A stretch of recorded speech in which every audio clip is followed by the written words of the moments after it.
जो कि अपनी पढ़ाई को लेकर चिंतित है। वहीं दूसरी तरफ आपने देखा अखिल, जो एक पॉलिटिकल बैकग्राउंड से बिलोंग करता है और उसे अपनी पढ़ाई की बिल्कुल भी परवाह नहीं है। तो आइए देखते हैं एग्जाम से पहले का माहौल।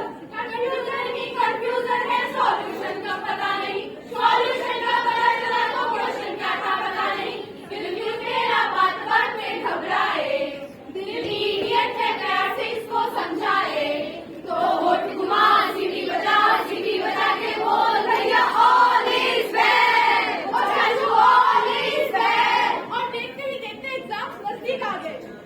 भगवान आज पेपर अच्छा करा देना, पूरे साल की मेहनत है मेरी, बस इस बार पेपर अच्छा करा देना भगवान। यार पूरी साल कुछ पढ़ाई नहीं तो आज एग्जाम में क्या होगा। अबे भाई टेंशन लेने का नहीं, अब्बल का बेटा सिस्टम चलता है इधर। भूल गए क्या चाचा विधायक है हमारे। एग्जाम का रास्ता बहुत ही सस्ता, 2000 रुपए 2000 रुपए। सही हो गए पेपर, ठीक हो गए पेपर। Point number 5। सही है यार, पूरी साल कुछ पढ़ाई भी नहीं किया और पेपर लीक हो गया। क्या पेपर लीक हो गया? मेरे इतने सालों की मेहनत बर्बाद हो गई। अब मैं क्या को दिखाऊंगा घर वालों को? जैसा कि आप सब देख सकते हैं कि नीट का पेपर लीक हो चुका है और आज हम यहाँ नीट एग्जाम सेंटर के बाहर ही खड़े हैं। बच्चों के बीच में दो तरफा माहौल दिखाई दे रहा है। तो बने रहिए आज रिपोर्टर कैमरामैन सुदर्शन के साथ न्यूज चैनल कल तक। आइए देखते हैं गोलू के घर का सीन। गोलू बेटा पेपर कैसा हुआ? क्या फायदा इतनी पढ़ाई का जब पेपर ही लीक होना था? क्या पेपर लीक फिर से? कोई बात नहीं गोलू बेटा, तुम थोड़ा आराम करो, मैं तुम्हारा मनपसंद खाना बना कर लाती हूँ।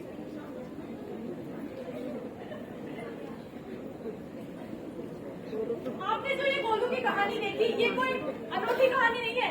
ऐसे केस आए दिन आते रहते हैं। हमारे देश के कई राज्य हैं जहाँ पे बच्चे सुसाइड कर लेते हैं क्योंकि पेपर लीक हो जाता है। कई राज्य हैं जैसे कि तेलंगाना, राजस्थान, उत्तराखंड, अरुणाचल प्रदेश और कई ऐसे राज्य हैं जहाँ पे पेपर लीक हो चुके हैं। चलिए इमेजिन करिए कि आप एक बड़े शहर आए हो गवर्नमेंट एग्जाम की प्रिपरेशन के लिए। आपने पूरे 3 साल और 3 महीने दिए इस एग्जाम के लिए, लेकिन आपको पता चलता है कि पेपर लीक हो गया है और इसकी वजह से पेपर अगली साल होगा।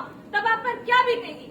ये हमारे देश में पेपर लीक नहीं हो रहा है, बल्कि देश के युवाओं का खून पसीना लीक हो रहा है। तो आइए देखते हैं इसमें हमारे सो-कॉल्ड गवर्नमेंट का क्या कहना है।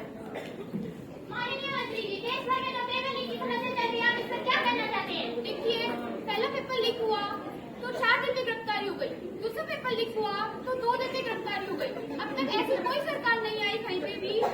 मैं आपको यकीन दिलाता हूँ कि अगला पेपर जब भी लीक होगा तो हम घंटे भर में गिरफ्तारी कर देंगे। हमारा पेपर लीक के बारे में समझना इसलिए जरूरी है क्योंकि इसका डायरेक्ट इम्पैक्ट लाखों स्टूडेंट्स की जिंदगी पर पड़ रहा है। आप इस प्रॉब्लम के बारे में सोचेंगे ना तो आपको लगेगा कि क्या बेकार की प्रॉब्लम है हमारे देश में। हमें पेपर लीक कर ली होगी हमारे देश ने बहुत सी तरक्की, तकनीक भी हमारी दुनिया में जा रही है, लेकिन आज तक ऐसी कोई भी परीक्षा बिना पेपर लीक के देश के किसी भी राज्य में हो ही नहीं पा रही है। इतनी बड़ी समस्या क्यों है हमारे देश में और इन लीक के पीछे किस किस का हाथ शामिल है? तो आइए पेपर लीक के बारे में जानने के लिए जानते हैं इंडिया के पॉपुलर स्कैम के बारे में। व्यापम या फिर व्यापक परीक्षा मंडल, जिसका उद्देश्य होता है प्रोफेसर को के एंट्रेंस एग्जाम करवाना। यह इतना खौफनाक स्कैम है कि इसके ऊपर नेटफ्लिक्स की डॉक्यूमेंट्री बन सकती है। यह स्कैम मध्य प्रदेश में हुआ, इसमें सुसाइड, अरेस्ट, मर्डर जैसे कई घटनाएं हुई थी। तो ये सारी चीजें एक ही पेपर स्कैम में। हाँ भाई हाँ। 2015 में मीडिया रिपोर्ट करने लगी तो पता चला कि इस केस से रिलेटेड काफी लोगों की हत्याएं हुई है। इस स्कैम में काफी लोग इन्वॉल्व थे, जैसे माफिया, क्वेश्चन सॉल्वर्स और गवर्नमेंट ऑफिशियल्स। आइए हम देखते हैं कि हमारे देश के युवाओं पर पेपर लीक का क्या क्या प्रभाव पड़ रहा है। Unemployment, drug addiction, corruption, money wastage, anxiety, depression और एक ताज्जुब की बात पता है आपको कि बहुत से लोग पेपर लीक का हिस्सा इसलिए बनते हैं क्योंकि उन्हें चाहिए होती है सरकारी नौकरियां। जब तक ऐसे कानून ना बने जहाँ पेपर लीक की बहुत बड़ी सजा हो, तब तक तो ये समस्या चलती ही रहेगी। हम सब जानते हैं कि इंडिया में लॉस की कोई कमी नहीं है, कमी है एनफोर्समेंट की, और एनफोर्समेंट टेक्नोलॉजी से कुछ हद तक सॉल्व हो सकती है। हम पेपर लीक करवाना मुश्किल करवा सकते हैं, लेकिन इसे पूरी तरह बंद नहीं करवा सकते। यह पूरी तरह बंद तभी होगा जब अच्छे से लॉ एनफोर्स किया जाएगा, पर जब पुलिस ही चोर निकलेगी तो चोर कौन पकड़ेगा? धन्यवाद।